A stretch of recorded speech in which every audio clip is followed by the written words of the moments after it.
which stands, one nation, under God, indivisible, with liberty and justice for all. Thank you. Tom, would you take roll, please? I sure will. Chairperson Fox. Here. Vice Chairperson Mitchell. Here. Secretary Murphy is here. Trustee McMullen. Here. Commissioner Grissom. Here. Commissioner Mayer. Here. And Commissioner Ekman. Here. All right, thank you. Next up, item 4, approval of our agenda. I make a motion to approve our agenda for Thursday, October 24th, 2024. Support. Okay, we have a motion from Commissioner Grissom, second from, I heard two voices. Yeah, it was me. Okay. Sorry there. Commissioner McMullen, all those in favor say aye. Aye. Opposed, nay. Motion carries. Next up, approval of our meeting minutes. Move to approve the meeting minutes from September 26, 2024. Support. Motion from Commissioner Mitchell, second from Commissioner Murphy. Any changes? All those in favor say aye. Aye. Opposed, nay. Motion carries. Next up, item 6, call of the public. We have 2 of them this evening, so if you would like to make any comments regarding anything on the agenda or not on the agenda, now is the time. Or towards the end of the meeting, we have a second one. So I'll open the floor up. If you'd like, come forward. All right, seeing none at this time, we will move on to item 7A. This is site plan and PD application number 24-009. This is a plan development concept plan for a residential community with apartments, duplexes, and detached single-family condominium units. So what we're going to do this evening is we're going to have well, I think what we'll do is, Troy, why don't we just turn the meeting over to you and you can explain how this runs. Yeah, so let me first start off by explaining where this property is located with this request. This is a zoning map of Heartland Township with US 23, which goes north and south right here, and then M59 going east and west right there. From this intersection, you would traverse east down M59 to the intersection with Pleasant Valley. It's actually Pleasant Valley south of M59, and it's Fenton Road north of M59. We're looking at the property on the south west corner. This piece here, the zoning map doesn't quite show it. There's about a 7.5 acre piece at the extreme corner that would not be included in this. But you're looking at this property right here, essentially. This is where the property that we're going to be discussing tonight is located. And what the applicant is proposing is a residential development. I don't know that he has a name for the proposed development at this point. It's essentially just a mixture of single-family homes and some duplex units. This is his proposed development with M59 at the top, and then Pleasant Valley on the east side. And here's that 7.4 acre piece that is not part of this development. And on the northern portion of the property, these are duplex units. There's about 56 of them here. And then the remainder of the property, these are single-family homes on lots that are approximately 60 feet wide, 120 feet deep. Now, some of them might be a little larger than that due to the configuration of the roads and cul-de-sacs and so forth. But in general, you're looking at 134 single-family homes here and the 56 duplex units here, total of 190 single-family homes. There would be a connection to M59 at the north. There is a proposed connection to Pleasant Valley Road to the east. Down here, this is just a cul-de-sac, so it does not connect. Now, this connection here would require permits and approvals from the county Road Commission, and this connection here would require permits and approvals from MDOT. Both of those entities have been sent this concept plan. Significantly more information will be needed to be submitted to those entities before they can provide much in the way of comments. But those are the two connections to the public roads. Also, there's a connection, doesn't show necessarily very clearly, but this road would connect to the west, and I have a plan here. I'll just bear with me. This is that proposed development that I was just showing, and then to the west, the one that's kind of in the color is a development that was recently approved. This is Highland Reserve, and they would connect in this location here. The applicant has submitted this as a planned development. Now, in a planned development, it's effectively a three-step process, with the first step being a conceptual review that goes to our Planning Commission. It also goes to our Township Board. There's no formal decision. It's just questions, comments that are provided to the applicant. And from that, the applicant then decides whether or not it is worth pursuing to the next phase, which is the preliminary review. At that phase, the applicant would have to put together a much more detailed plan, would probably spend quite a bit of time talking with the County Road Commission as well as MDOT, probably will have performed some traffic analysis to be submitted to those agencies, would have to submit a landscape plan for the common areas, as well as the area 56 unit duplex area, lighting plan if there is such a thing. So that phase would involve significantly more time on the applicant to put together a package, but in the event they did apply, there would be a public hearing. We would notice that, and we would have a public hearing here at the Planning Commission. The Planning Commission would make a recommendation. It would then move on to the Township Board, where the Township Board would make an actual decision on the preliminary. And then the last stage is the final PD. And oddly, we're pretty much done with site plan stuff. We're now looking at their master deeds, any easements or legal documents at that point that are generally part of the final PD. That also goes to our Planning Commission. And then when it goes to our Township Board, it's actually a rezoning of the property from CA, Conservation Agriculture, to PD. So that's the process. We are at that very first conceptual review. It's a concept, it's an idea. The applicant has expressed an interest to develop this property as such, and it's at the very infancy stages of that, and this is the opportunity to give them comments as to your thoughts on this, or suggestions or ideas on the project. With that, I'd be happy to answer any questions you might have. Okay, so what we're going to do now is ask the applicant, would you like to come forward, and any statements or information you'd like to make on your project. When that is done, then what we're going to do is use our staff review letter and kind of have a conversation between the planning director, the applicant, and the Planning Commission. So welcome. If you'd introduce yourself, please. My name is Isam Yaldo. My address is 31,000 Northwestern Highway, Suite 110, Farmington Hills, Michigan.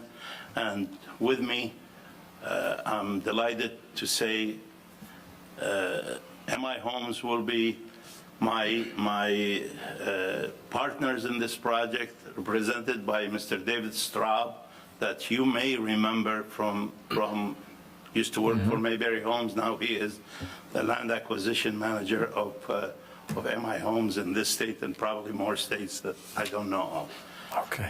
We're here to tell you a little bit about our project and listen to your comments so we can implement what you're looking for to the best we can.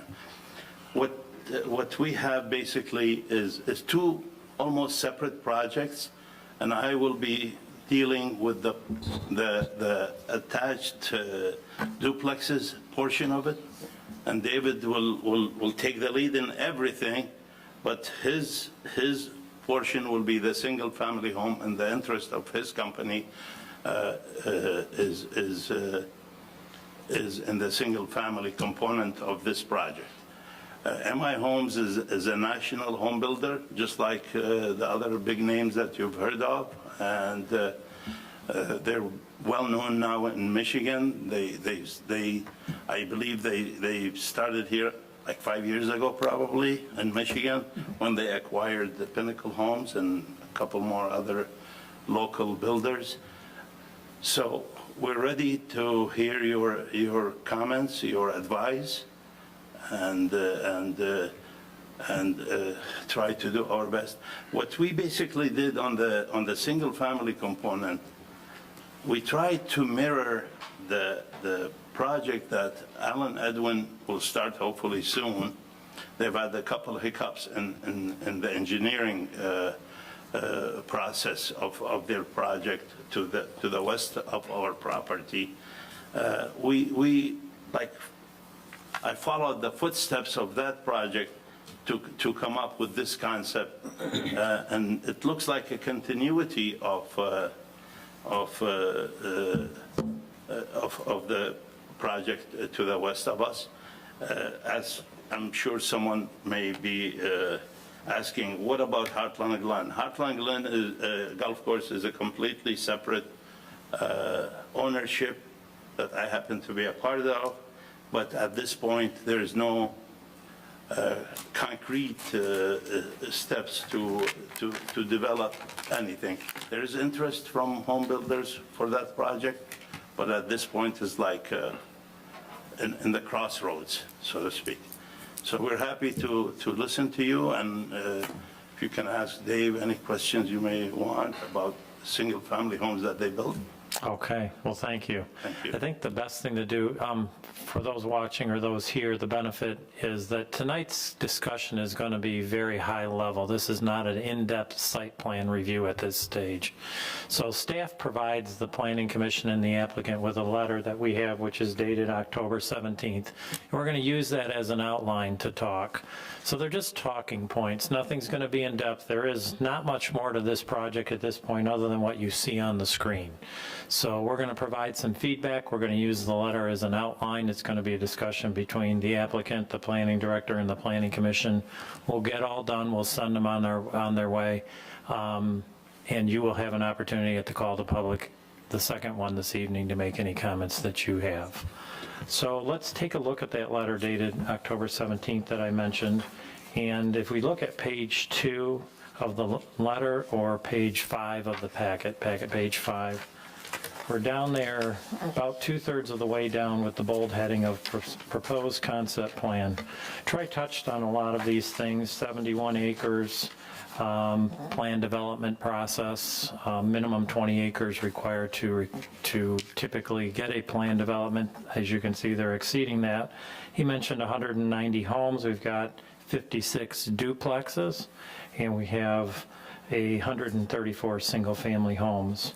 Troy mentioned the 60-foot width on average in the lots and the 120-foot depth, approximately 7,200 square foot lots in this particular thing, development. So setbacks, building envelopes aren't there.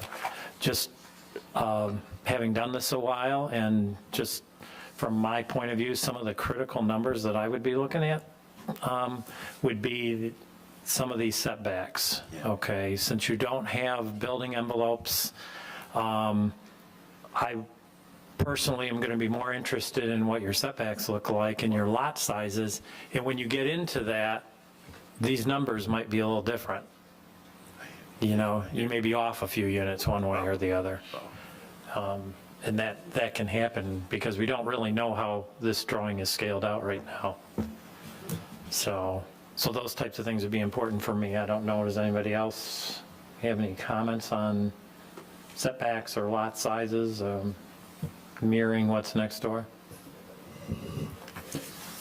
So just to, if I can I comment on that? Yeah, you get to talk. So setbacks can be on the lot itself, 5 feet from the side or 25 feet from the front or something like that. But I didn't get into it very much, but on this plan, it lists, for example, 105-foot setback green belt here, which would be from the M59 right-of-way to, I'm guessing maybe the closest building or something like that.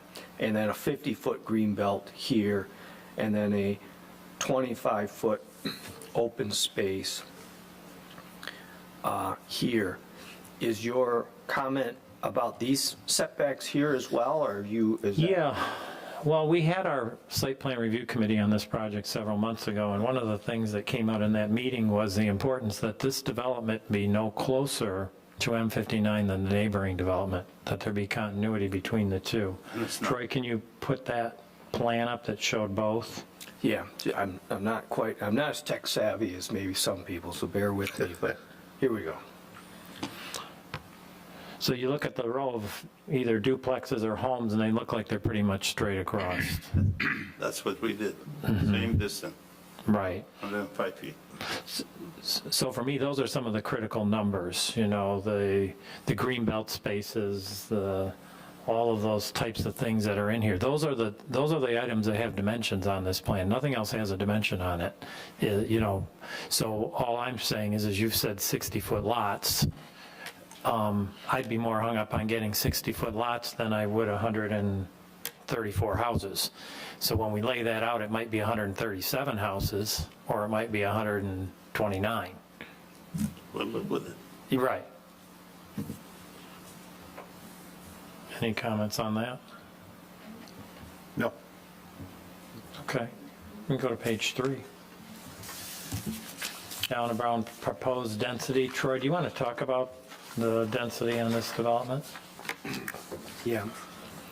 So the density for planned developments is based off of the future land use map designation and the density that's outlined in that in the comprehensive development plan. And in this case, the future land use map designation for this property is special planning area, and the density outlined in that land use category is 4 units an acre, 4 units per acre. And since this property is 71.1 acres, that would come out to 284 units. Now, there's no guarantee you get that number of units. That's just the most density you could have on a property. If you have wetlands or floodplain or slopes that prevent you from getting that number, that's how it works out. If you can't get to it, no absolute guarantee you get that amount. If you have site limitations, you just get whatever the amount you can get, but you cannot exceed that. However, with the planned development, there's a provision that you could exceed it. A bonus density is permitted up to 40% upon a finding by the Planning Commission and the Township Board that a bonus density is warranted, and that would have allowed this site to have up to 398 units. Now, in this case, the applicant is proposing 190 units, which is like 2.67 units an acre. I think that's enough on density, unless you have some questions. Any comments on that? All right. Item C, public road access. Troy mentioned they have the road on 59. They also have the one on Pleasant Valley. Also the interconnection with the new neighboring development. Item D, traffic generation. He did mention that there isn't a traffic study done yet, but there will be one required at the next step. Yeah, this one is going to require a pretty in-depth traffic study because there may need to be improvements this proposed intersection, its location will have to be examined. This may warrant some sort of improvements on M59. This location on Pleasant Valley, they'll have to be examined as to whether that's a good location and what improvements need to be made there. None of that can be determined until we do a traffic study. Okay. Any questions on that? Over on page 4, internal vehicular and pedestrian circulation. Any thoughts on that? Sidewalks? Yeah, for sure, sidewalks, yeah, so did you have a thought on sidewalks? What do you say about the sidewalk? Oh, yes, sidewalks throughout the community on both sides of the street. Did you have any idea if it would be a sidewalk that was integral to the edge of the road, or if there would be a green belt between the road and the sidewalk, and then I would call it the front lawn proper? There'd be a green belt between the sidewalk and Okay. in the street. Both sides of the street? Yes. Is that the thought? And since we're on that, did you have ideas of the path? What the path, I can see it, a rendering. Would it be a hard surface path, or is it really early for that? I think it's a little early for that. When we can, if and when we come back for the public hearing, we can have more detail for that. Thank you. Any other questions on that? Comments? Okay, item F, utilities, municipal water and sewer required but available. Design details. Troy, do you want to just touch on that in terms of what you're looking for under item G? So typically, when you have a planned development, you would have like a pattern book that would show in there what the street lights look like, if there's some open space here, it looks like some pathways, if there's a play structure in there, what that might look like, if there's benches, what those might look like. And if there's anything in the common areas, illustrations, pictures, diagrams of what anything is that's going on in the common areas might look like.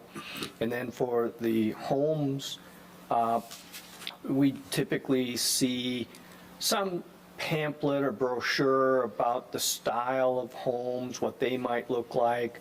Maybe they have 5 or 6 different homes that they would propose in there. Maybe they would show some general footprints of what those houses would look like on the lots, and what the setbacks might be on the lots. And then for the duplex units, we would probably see more detail on that. Instead of just, here are some samples of the homes, on the duplexes, we might actually see some building elevations that would show, here's what these structures would look like and what they would be made out of. And then any landscaping, typically in the common areas, as well as on the duplex portion, a landscape plan showing what that might look like. So that's an example of the sort of details we would typically see at the next stage. Any comments on that? Yeah, I have a question. At this time, do you have an idea of whether the duplexes will be similar to the single-family style house? Yes, they will all have the first floor master bedroom. Some of them may look like a ranch style, and others will have a second floor. But they will be between 30 and 30 foot in width.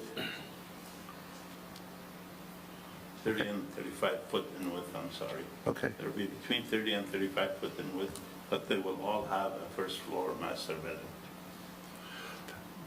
But what I'm asking, exterior-wise, will they match in, the duplexes match the, I honestly don't know how to Okay. answer this question until we take a look at what what MI Homes are doing and try to mirror what they're doing on the exterior of their Okay. units. So there could be some cohesiveness, so to speak, in the looks of the project. We're going to work very closely with them to come up with something that doesn't look like a mishmash. Yeah, try to blend it in type of thing. Okay, yes, I recognize that it's in an early stage here, but that's probably one of the concerns I would have, whether the duplexes were blended into the other development, so, okay. Any other comments? One thing that popped in my head that I meant to mention earlier is when you get into these setbacks of the homes and all that, given that there could be quite a few vehicles in the driveways and that, we like to make sure that the house is set back far enough that a full-size vehicle can park in front of the garage, but not overhang into the sidewalk. So as you're working on that type of a thing, I think the neighboring development and everything we've been approving around here does permit that. We Okay. try to look very closely into what was approved Yeah. by the planning commission and the Yeah. township board. Even on the side yard setbacks, we would like to get the same setback approval of the side back that was approved by Alan Edwin, or Alan Edwin, which is a 5-foot setback with a 10-foot between the two units. What I have promised the fire marshal, and I'm gonna put it in my agreement with MI Homes, that if any of the two homes that are next to each other have only 10 foot between them, the siding will not be vinyl. And he was happy to hear that. Well, you might want to check that, because I have a letter here dated October 8th where he says 20 feet. I'm just saying. Promised him 10. It's in the On packet. the record. So is he. But it would be something that you want to clarify with him, because I know that's a concern of his. That is a concern of his. Any other comments on item G, design details? Not on that, but I'd like to go back, and I apologize for going back this far. But do we know what we did with sidewalks and the development to the west along M59 and along the road that leads into the golf course? Heartland Glen Road, maybe it's called. The Alan Edwin Homes. Thank you, yeah. Development called Highland Reserve. I think they have a sidewalk or pathway along their portion of M59. This lighter green portion was not part of their development, so they would have had a sidewalk or pathway on the M59 portion. There are sidewalks on both sides of the streets. I don't believe there is any sidewalk or pathway along Heartland Glen Road, though. It was just a crossing Yeah. To the to Redwood. to Redwood, which I think there is one on the west side of Heartland Glen Road, but that's in the Redwood development.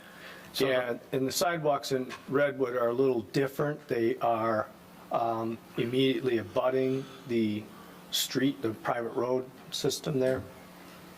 So to back to that topic, the thought then of this development along M59 would be to continue the sidewalk. And then how is the plan to follow Pleasant Valley Road then, a sidewalk to the south?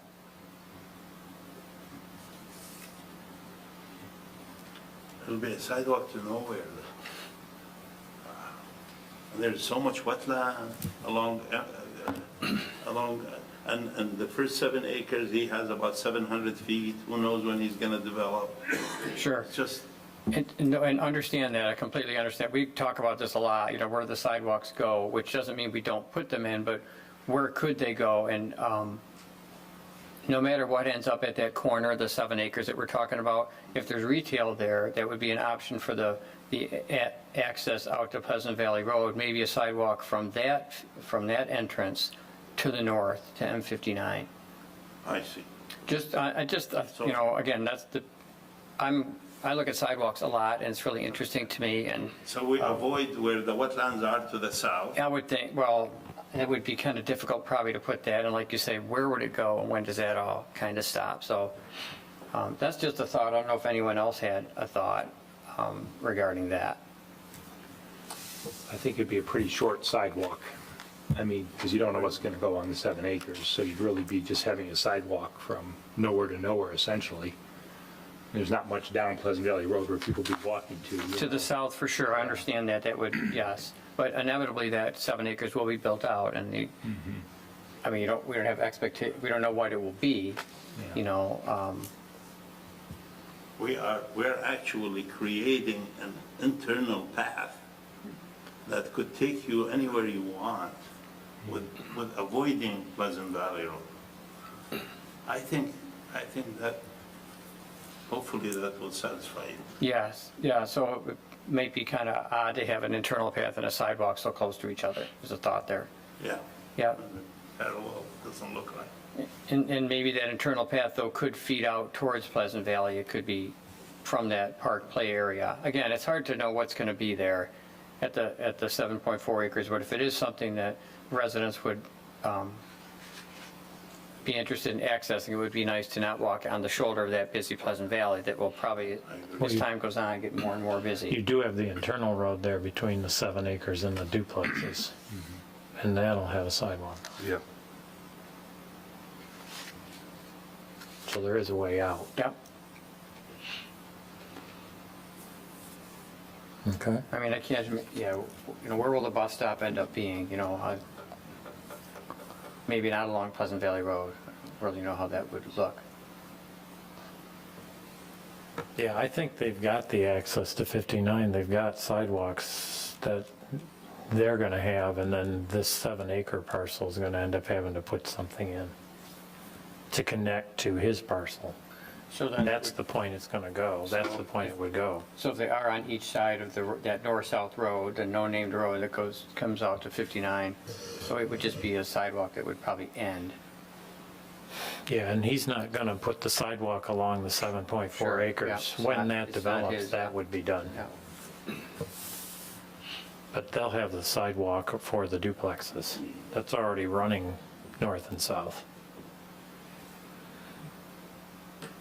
To me, that would be, if I were walking in this neighborhood, I'd prefer to walk with internal into the neighborhood on a sidewalk than I would along M59 or Pleasant Valley. I think that they're going to end up close to the road. Both of them are going to be. And if I had the choice and I was trying to get to M59, I'd probably stay internal to my neighborhood to get For there. sure. So I'd never want to walk along Pleasant Valley. Personal opinion. Any thoughts on that? Yeah, I agree with you. I think the internal sidewalks are the most obvious, and if we should require a sidewalk along Pleasant Valley Road, it would be, again, like someone said, like a sidewalk to nowhere type of thing. Well, I think internally it will work out fine. Okay, any thoughts down there? Here? You okay with that? Yep. Okay, so just the internal sidewalk. Along Pleasant Valley Road, but other than M59? No, I'm sorry. The No, it's okay. N59 continuation, Yeah, yeah. but no Pleasant Valley. Not Pleasant, I'm sorry, I was on Pleasant No, Valley. that's good. Okay. Open space, 25% minimum, 10% usable. Kind of what we're looking for in your new, when you submit your plan, you'll have that all designated out and identified as to what's open space in terms of acreage and how much of it's usable. Absolutely. Okay, any comments on that? All right, landscaping, nothing submitted, nothing required right now. Moving over to page 5, exterior lighting, nothing submitted, nothing required right now. Just know when you get to the next step, you need to come up with a plan. Development needs to have some type of recognizable benefit that you would have to identify as something that you're going to present. So if you got questions, maybe Troy can guide you along. Are there any comments on that or thoughts? Tom, anything? No, I'll have it on Anything on that landscaping, but no. at this time? No. Okay. Looks like there's DPW reviews, engineers, fire authority. I made the reference to the fire authority letter. If you have not seen that, you should, because you are of different words than he is. What, to point that particular issue out, the Heartland Fire Department letter said that any home within 20 feet of another, so I think the fire department is suggesting that if you go smaller than 10-foot side yard setback, then they're recommending that class 1 material be used on the, We shouldn't get into that discussion here. You said, and it was different than what he said. So you probably need to have a discussion with him. Had a discussion with him. Okay. I followed every step that we followed with Alan Edwin, and this is one of them. Yep. There was a lot of talk about this side yard setback, and Mike West brought in all kinds of representations that this is the ultimate. If this is the ultimate, then we're gonna do whatever we have to do to make the fire marshal happy, and I told him, we will either use FRP or any less flammable material on these sides when the distance between the two homes is 10 foot, when you have a 50-foot home. And I can't speak for my homes, for the width of the homes that they're gonna use, but I saw what Alan Edwin had, and they showed us many examples of communities that they have done where they rarely have the 10-foot in between the units, but it gives them that flexibility to put the right homes where they belong. There was a substantial amount of discussion on that topic. Yes. With the other development that you're referring to. And I would just say that you need to just get that straightened out with him. And if that's the subdivision you're using an example of, then I would say whatever's over there probably is going to be something that's going to work over here. Yes, sir. That was just approved a year ago. So the words were just different. I'm only pointing it out. Okay. And just want to make sure everybody's good with that. Troy mentioned there's going to be no recommendation tonight, but are there any other questions or comments? So I don't know if there's a limit on how many times you can go back, but the previous, second time tonight, the previous page on landscaping, Sue, I might ask for your help. It was a year or two ago when we looked at the development off of Hacker Road, north of M59, east of St. John's, but north of it. I think there was a lot of back and forth on the oak trees that were in that entrance area, and we spent a lot of time, trying to save those, if I can just put it that way. So, again, landscape is a bit out there, but along Pleasant Valley Road, there are some very mature oak trees that have been standing for longer than any of us here. And I don't know, Sue, do we have conversation of, to our landscape specialist, how to maybe keep some trees, if possible, if it works with the plan, without getting into, lot sizes or taking from home? Right, I think we'll have to see the layout of your preliminary plan, but that is our intent, to try to preserve what we can. I know you've got a lot of open space, it'll depend on your grading, where you are with grades and all of it, but it looks like there's a shot at being able to maintain them, So I don't know if you've thought about that, if you've assessed the site even at this concept level, but it's a really nice edge along, It's- Pleasant Yeah. Valley. There's 10 or 15 very mature oaks. It would just be a look to maintain, if it's at all possible. They may very well be safe, because I'm looking at my site plan. We probably have about 50 foot from the public right of way to the back of the units on one part, but and there's only one unit that is parallel to the road in this whole site plan, so they could very well be safe. Yeah, it's looking encouraging. And if we need, some retaining walls or whatever we may need, if they have that much value, we try to save them if we can. I remember a project I did back in 1988 in Farmington, downtown Farmington. Honestly, I dug 4-foot wells around the trees.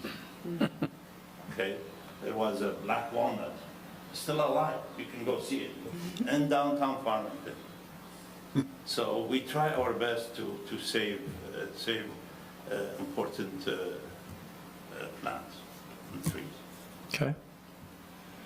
Any other questions for him, comments? If not, it's kind of typical here. We're each going to give you a short little comment, what we think of your plan, so you can, we haven't had a lot to say today, many of us, some of us like myself did, but just everybody take a moment and give him some feedback on what do you think? Mike, we'll start with you. Okay. I appreciate the fact that this development has the same setback from M59 as the bordering one to the west. I think that will give the area a more congruent appearance from M59.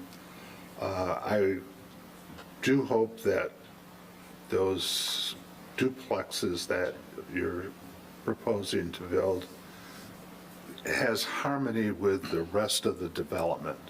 And I would stress that you try to work together and from an exterior perspective, have those blend together.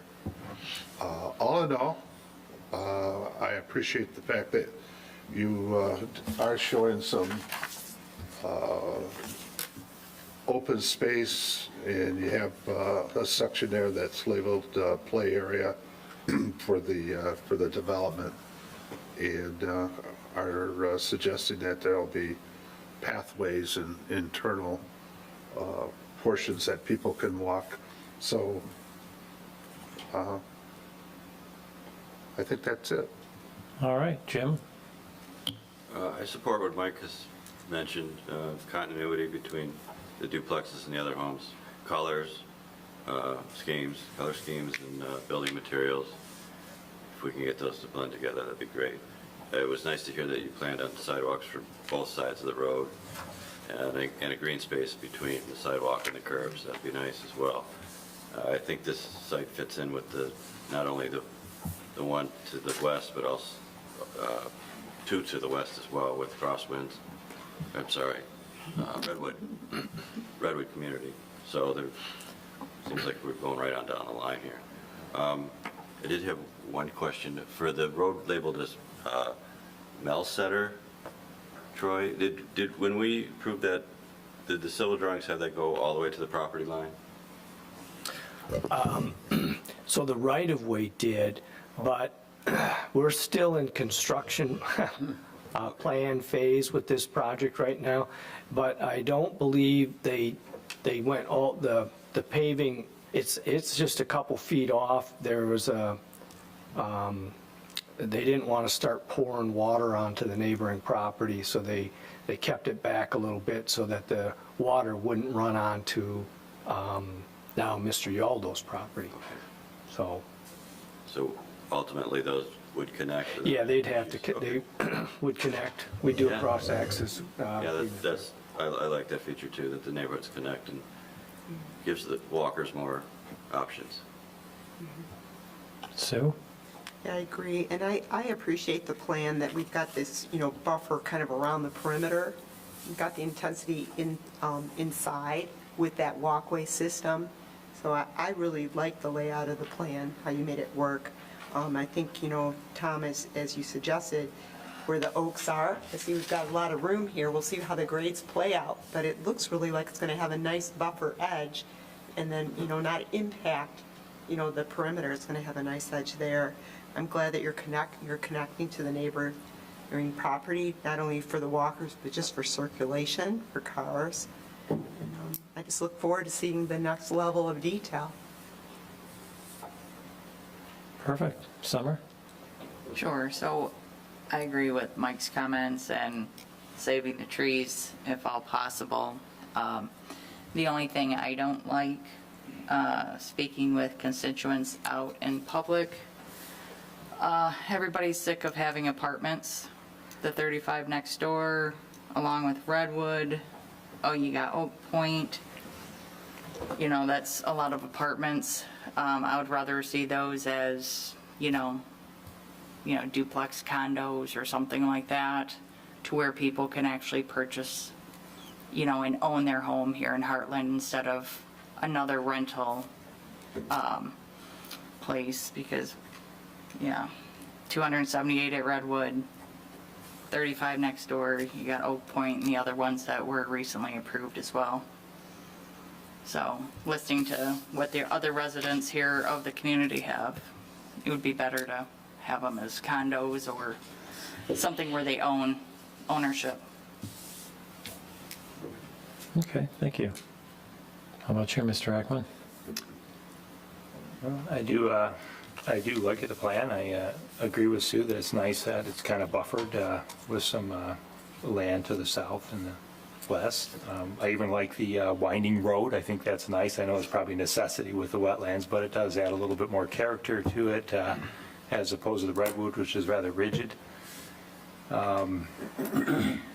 Open spaces, I think you're probably going to be able to exceed, possibly, it's hard to do the math on this right now, but I'm thinking that you're going to have over 10% of usable.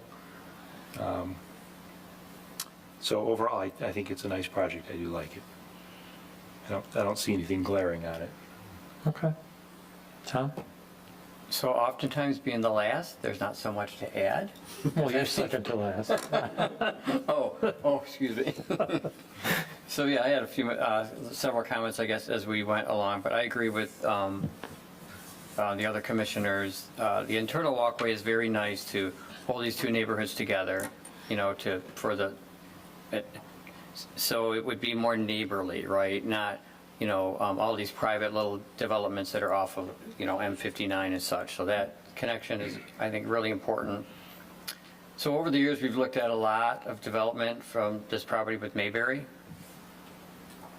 You know, and there were so many different types of developments, and so I'm glad that we're, you know, seemingly going forward, you know, with another plan. It's been quiet, but the piece to the west that development is being worked now, and I think these just tie together well. And I'm also looking forward to seeing what the homes look like.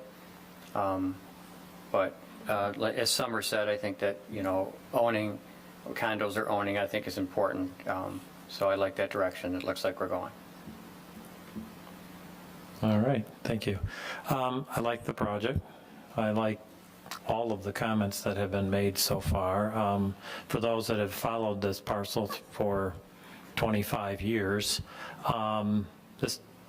someday this was going to happen, okay? Okay. Someday this was going to happen, and sometimes the timing is right. This is substantially less in density and intensity than has ever been proposed for this parcel, and I like that. I like that. So I look forward to the next phase and seeing what you put together. There'll be lots of details, and when we do see that at the next time that we see this project, Troy, that will be a public hearing, correct? Yeah. So that's a public hearing, notice out to those individuals within 300 feet of the property line, should you choose to proceed after you meet with the board. And at that point, the meeting will be much longer and much more in detail for those watching. So that's what I have to offer. That's what we have to offer. Would you like to offer anything else tonight? Summer brought up, McClellan, I'm sorry, brought up an issue of the units for sale. There could be a chance that these units could be converted into units for sale. And I have a little footprint of units that are being built by another builder, and they're very successful in building them. What it would give me here, actually, 64 units instead of 56 units, so 32 instead of 28 duplexes. If we're open to that, and I have so much room in the density requirement, and nothing will change, neither the internal roads or just the size of the unit, they're all gonna be 2-story units, but the width of the unit is 30 foot instead of 35 foot.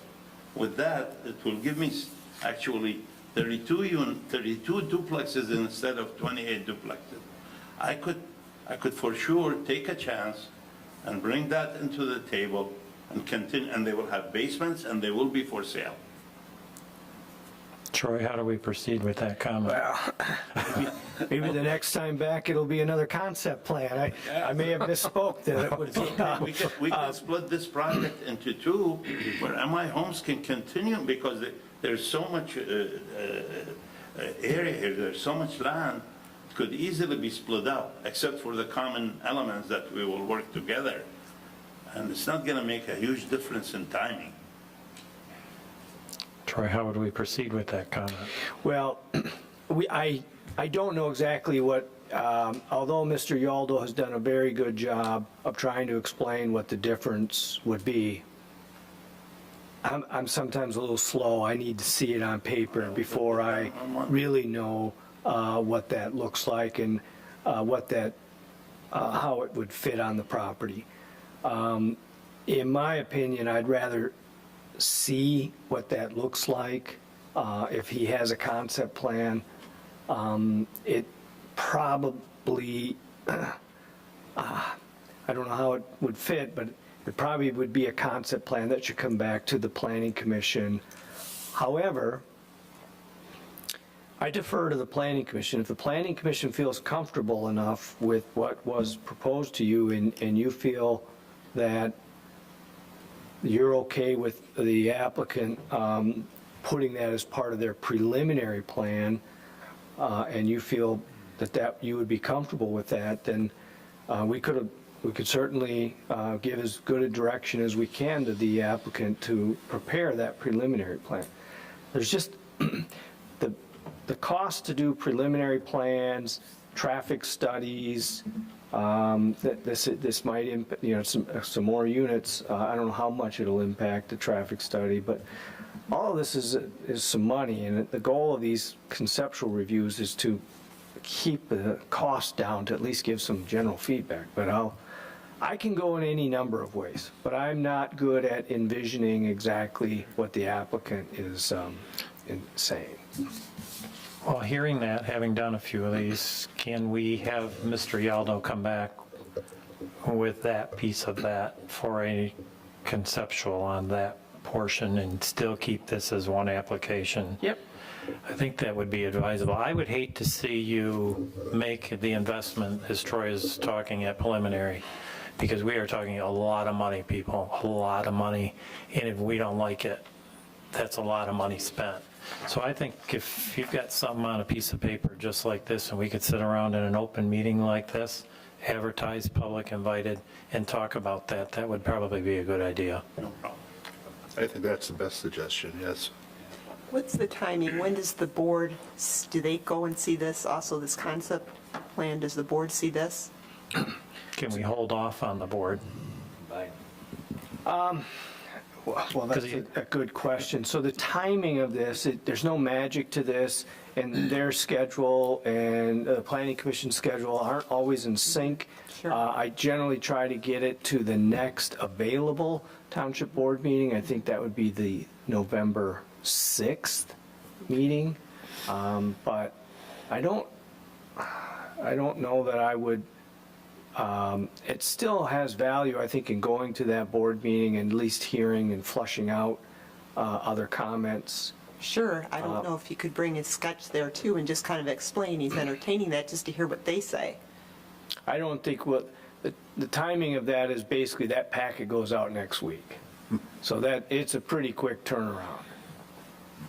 And there really wouldn't be much time to analyze it and then send it off to other departments, and that's a quick turnaround. Well, if that's the way you like it, kind of just offer, take it to the board as is, have the same conversations we've had here. But I think this body is saying we'd like to see this alternative before you advance much further, because that may be the preferred route. No problem. Fair? I think it's fair, and I don't know how everyone else feels on this topic, so I certainly have got a couple comments that maybe that it would be a preferred option, but I don't really know how the rest of you feel about it, and I don't know how the board feels about it. Right. So that's the problem I'm in and why I'm interested in at least letting the board comment on it so I can get all of their input on it as well. Yeah, I would agree with that, but I would agree that the applicant just brought us up a significant alternative that's 25% of this development, of the housing of this development, or a third practically of this development as an alternative that I think we should see to see whether we would prefer that layout and that concept versus what's currently on the table tonight. So I'd like it to come back with your other alternative. I think I can probably speak for all of us. Yeah. I read the group well. Yeah, and the board will hear these comments, they'll read these, so they can, as they're looking at it, they might want to offer just comments too to you. Okay. Good. Well, thank you for coming tonight. Thank you. Appreciate it. And we'll look forward to seeing you again. We're committed to Heartland. All right, we know that. Thank you. Thank you very much. Thank you for that. All right, next up, item 8, call to the public. Anybody in the room like to come forward, make any comments? Now would be your time. Come on forward. Give us your name. Oh, you're okay. Just give us your name and anything you'd like to say. Kim Porath, and I reside at 1385 Pleasant Valley Road, so I'm just south of the site there. I have a couple different concerns about it. I know we can't stop growth, but maybe we can have, they can work with us. I know Tom mentioned how, and I don't think any of you guys were on the board when the gravel pit started, but I know Tom mentioned to save those trees if we can on Pleasant Valley Road. And if anybody has traveled down Pleasant Valley Road, you do know that that road was offset to save those trees. So this is something like 30 years ago that Levy worked with the township to be able to save those trees. And it would be nice to save those mature trees that has beauty down Pleasant Valley Road. Sorry, I've been here our family's been here for 100 years this year. So it's, we see the change and stuff, so I'm kind of, emotional about it. But that's one of the concerns. We want to keep the beauty of Pleasant Valley Road. I know we can't stop growth. And then also was wondering too, if the Drain Commission, will this go in front of the Drain Commission on this?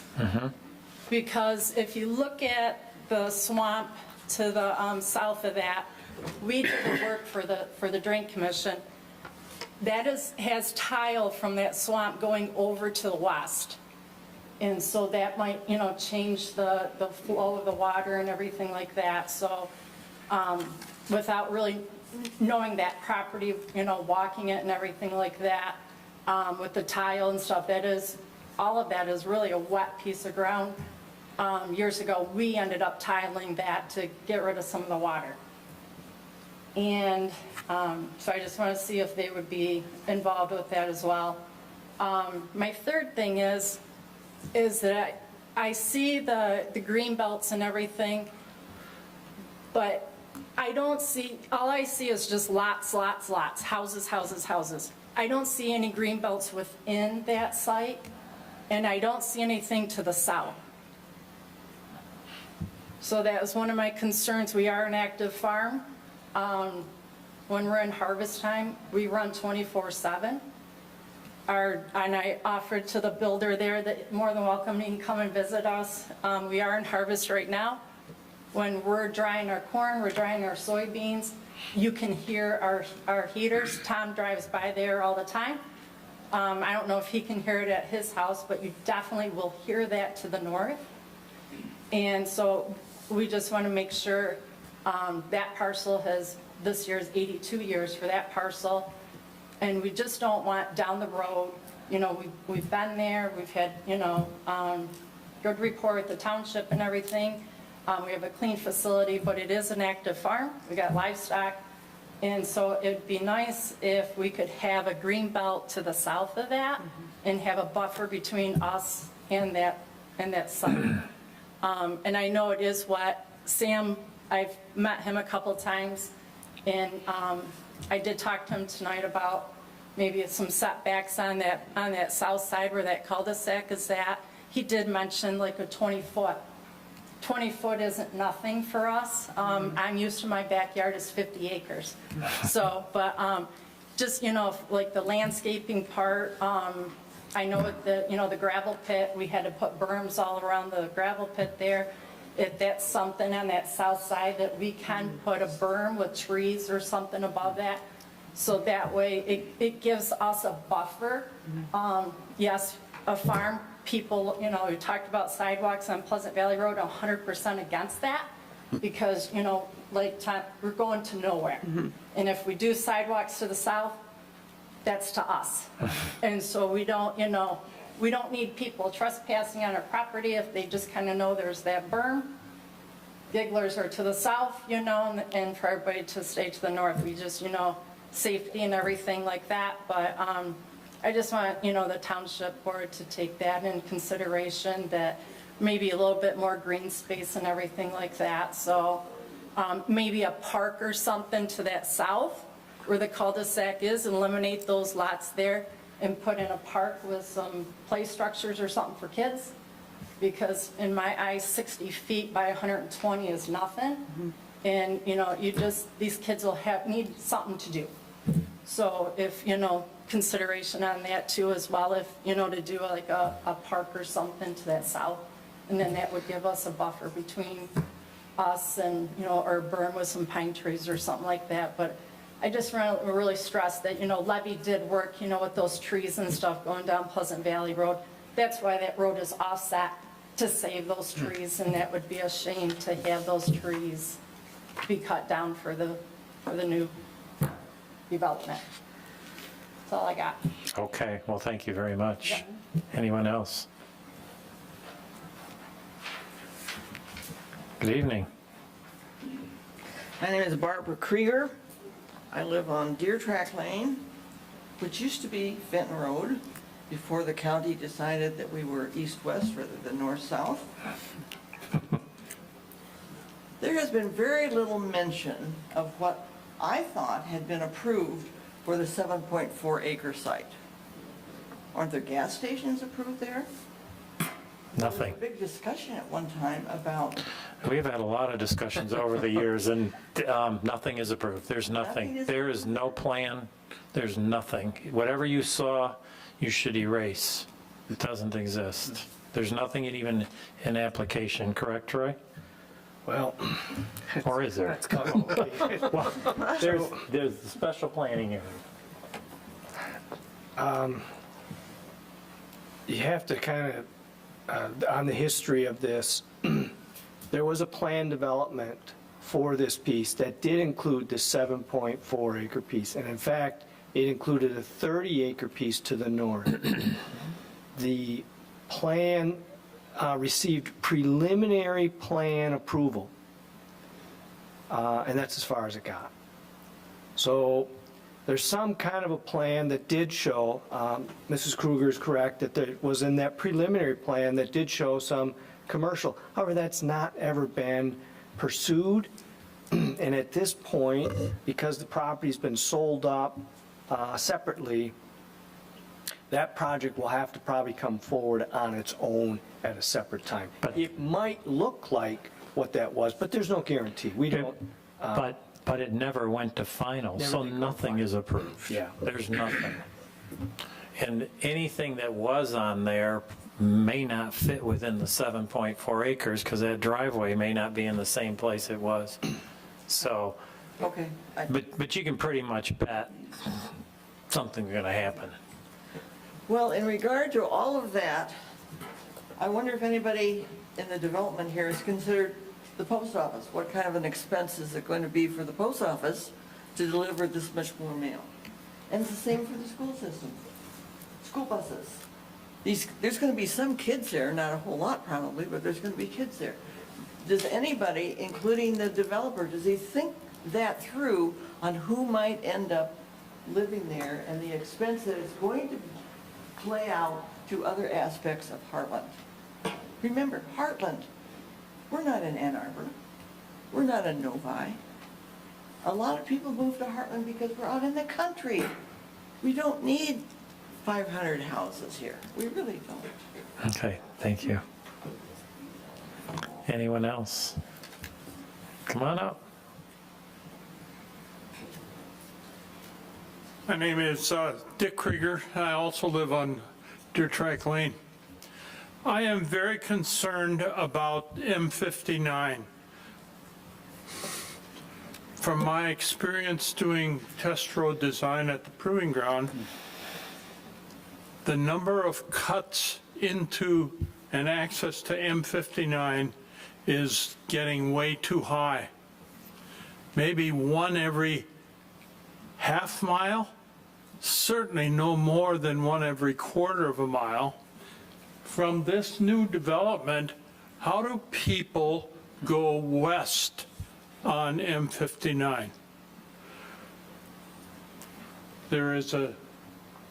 We're showing some traffic cuts, but we're looking at possibilities of 200 cars in the morning trying to get on eastbound M59. We're going to look at that becoming a 35 to 45 mile an hour road, not a 55 mile an hour road. My experience says I don't have much confidence in MDOT. They don't do a very good job in terms of safety for people. That's what we did at Milford Proving Ground. That continues. Safety for people on the road is a primary consideration. Take a look at the traffic tonight going to Settlers Park and to Heritage Park. Traffic's backing up because there isn't capacity for cars to make turnarounds. Take a look at that some evening. It happens every night. This evening, we stopped at pretty close to the new pizza location for the intersection at US 23.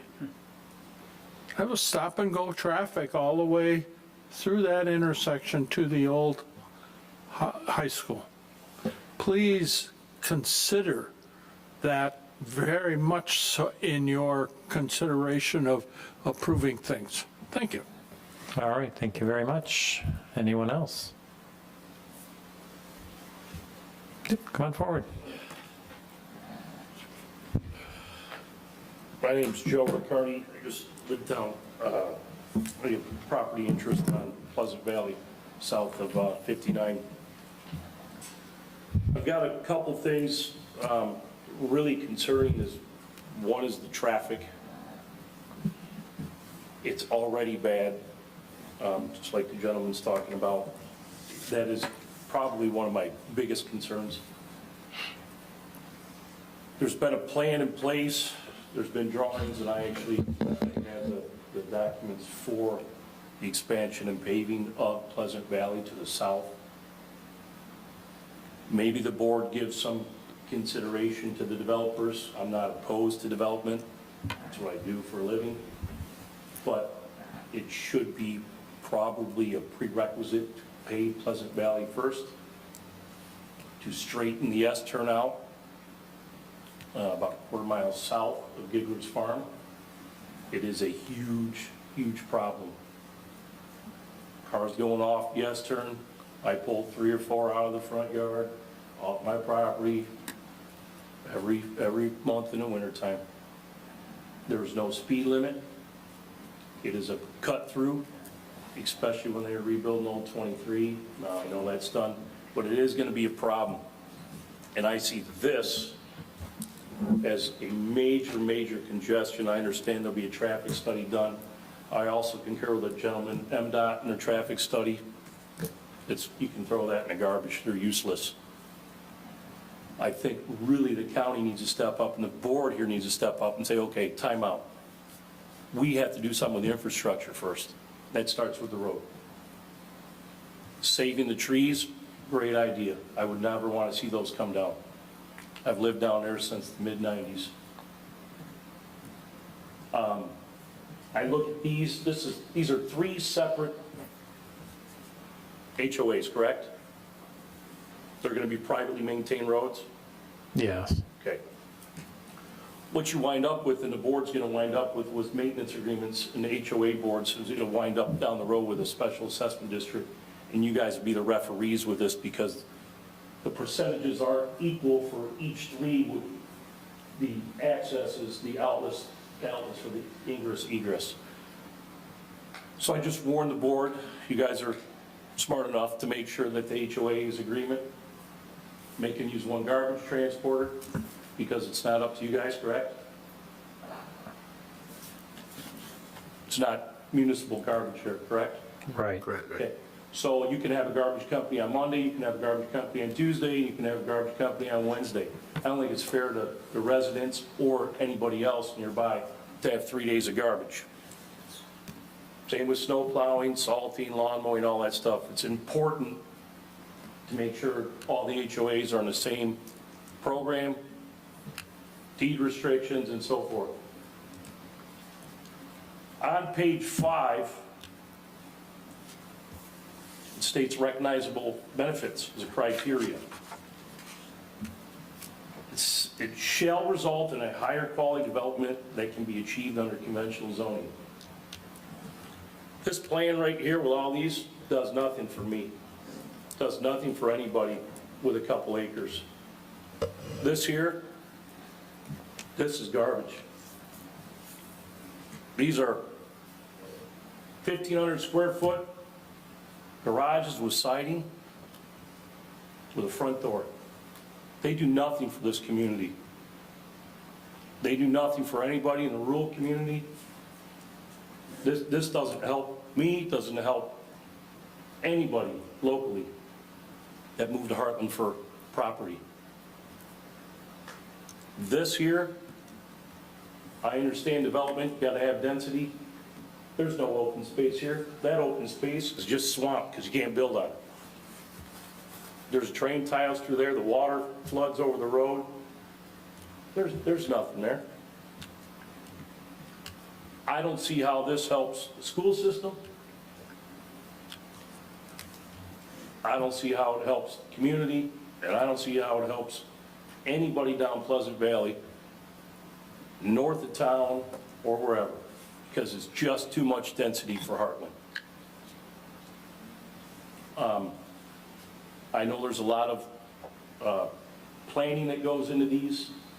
There's a lot of work to be done, traffic studies, MDOT, Eagle, Livingston County Road Commission. But until something gets done with Pleasant Valley Road, I don't think there should be a permit given for anything, anywhere down Pleasant Valley up to 59 until that road gets paved, straightened. The plan is done, the property is purchased to the east and completed. I know there's a bond issue coming up for it, but this has been going on. We've been talking about this for 15 years, paving Pleasant Valley. Nothing should be granted until that's completed and the traffic study's done, the light put in, and everything else. But at the end of the day, this doesn't help anybody that's immediately surrounding this property, this development. I don't know the price point, I don't know the square footage, but they can't be much. Talk about a 10-foot offset or 5-foot offset, 10 foot in between houses. I don't think it's what Heartland needs. So I know the board, you guys will do your job. Troy's good at this, he'll go through it, but I think there's a lot of work that needs to be done here. Thank you. All right, thank you. Anyone else?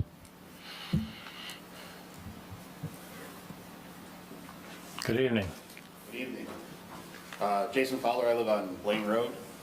I'm living a little bit in the past. Unfortunately, we were out of town for the Chick-fil-A discussion, but it ties really well into this discussion as well, and people's concern about traffic on 59.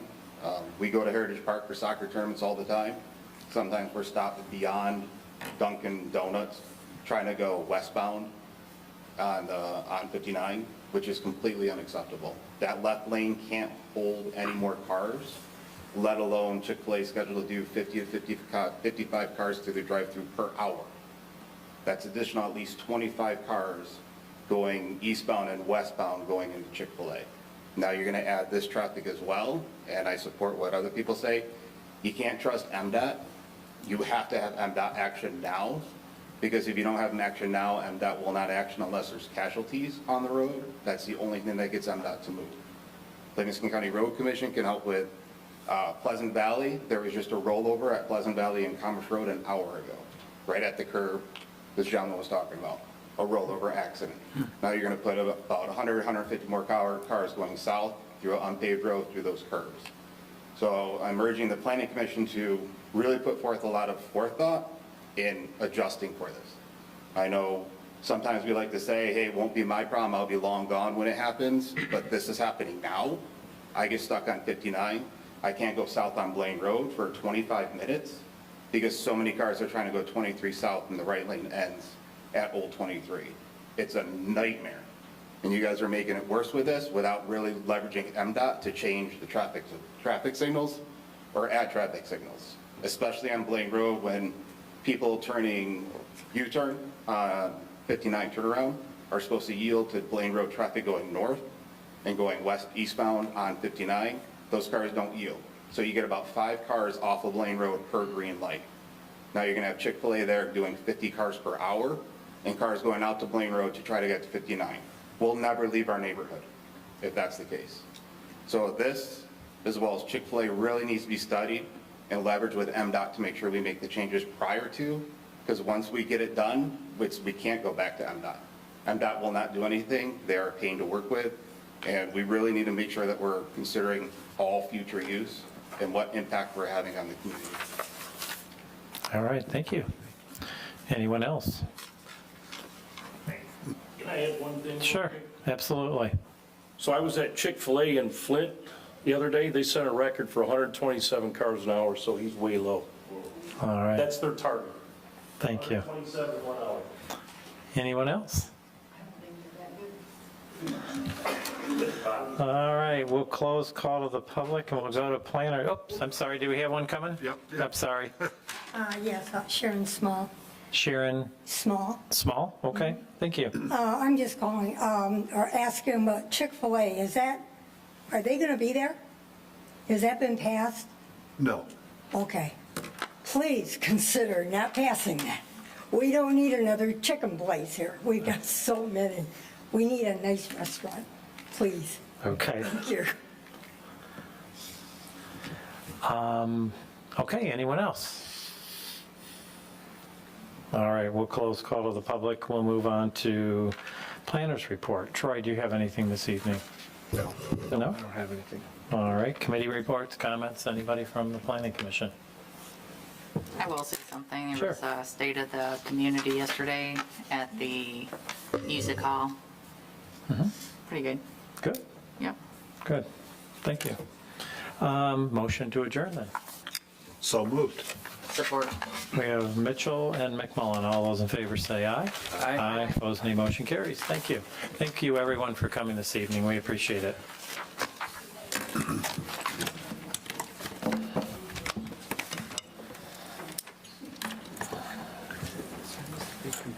Oh, okay, thank you. Oh, no, I knew it.